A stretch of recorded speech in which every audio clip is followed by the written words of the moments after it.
ဆိုရင်ကျွန်တော်ဒီပုံလေးဆက်ကြည့်မယ်ဆိုရင်ဒီကျတော့အပေါ်အဝိုင်းလေးရင်ဆွဲမယ်အဲဆိုရင်အတွင်းအဝိုင်းလေးက radius 15.9အပေါ်အဝိုင်းကကျတော့ diameter 58အဲဆိုရင် cn တာ point တစ်ချက်ကလေးရှာမယ် 15.9 enter cn တာပဲကျွန်တော်ဒီ center မှာပဲ en တာ58 enter အဲဆိုရင်အပေါ်ဆက်ဝိုင်းနှလုံးရအဲဆိုအတွင်းဆက်ဝိုင်းမှာရှိတဲ့ဒီ cycle အသေးလေးတွေက radius 3 cn တာ point ရှာမယ်3 enter သူ့ကို array က2 4 6လုံးပွားမှာ array enter ဒီအသေးလေးကို click မယ် enter polar နဲ့ယူမယ်ဒီ center မှာ2 4 6လုံး click တယ်ပြီးရင် enter ဒီ center ကနေပြီးတော့မှကျွန်တော်ဒီအောက်ကိုဘယ်လောက်ပါတာလဲဆိုတော့ကျွန်တော်34ဆိုတော့68အဲဆိုရင်မြင်းရဲ့အရှည်ကကျွန်တော်68ရှိအောင်ね68 enterအဲဆိုရင်ဒီ68တက်တဲ့နေရာမှာ c enter အတွင်းဆက်လုံးရဲ့အကွာဝေးကကြတော့ကျွန်တော်ဘယ်လောက်ရှိမလဲဆိုရင်အတွင်းဆက်လုံးက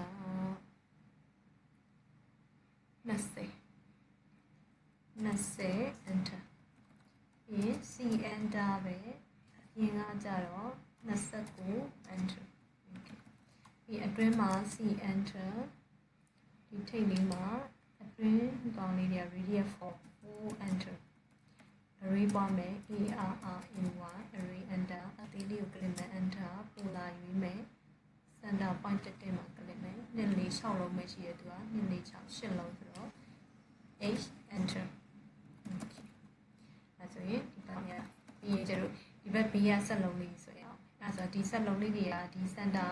ဒီကျတော့ခု reference ရေးထားတဲ့ဒီ l လေးကနေပြီးတော့မှ40กว่าအဲဆိုရင်l enter center point တည်းကနေဒီဘက်ကို40 enter l enter center point တည်းကနေဒီဘက်ကိုလည်း40 enter ပြီးရင် l enter ဒီမှာ40 enter c enter နဲ့ဒီတက်မှာဆက်လုံးက g enter 22 diameter 22ရှိတဲ့ဆက်လုံးတစ်လုံးဆိုပြီး c enter ပဲဒီနားမှာ radius 8ရှိတဲ့တစ်လုံးဆိုပြီးကျွန်တော်နောက်ထပ်ဒီအပေါ်ကဆက်ဝိုင်းက diameter 38 c enter point ရှာမယ် d enter 38 enter ပြီးရင်ဒီဘက်ကကျတော့ဒီဆက်လုံးလေးနဲ့ဒီအပြင်အဝိုက်လေးက4กว่าတယ်တဲ့အဲဆိုရင်လို့အကွာဝေးသိရဆိုကျွန်တော် offset ရိုက်လို့ရတယ် o enter 4 enter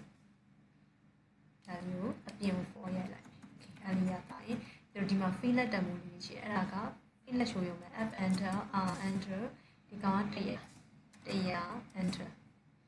ဒီမှာတစ်ချက်ကလေးမယ်ဒီမှာတစ်ချက်ကလေးဒီမှာတစ်ချက်ကလေးဒီမှာတစ်ချက်ပြီးကျွန်တော်ဒီဘက်ကကျတော့ radius က50ပြီးရင်ကျွန်တော်ဒီဘက်ကလည်း50 f enter r enter 50 enter တစ်ချက်ကလေးမယ်ဒီမှာတစ်ချက်ကလေးဒီမှာတစ်ချက်ကလေးဒီမှာတစ်ချက်ကလေး okay အဲ့ဒါကျွန်တော်ဒီ reference မြင်ရေးဖြတ်လို့ရပြီပြီးရင်ကျွန်တော်မလိုတဲ့ဟာကလေးရှိလို့ဒီ enter နဲ့လိုက်ဖြတ်မယ်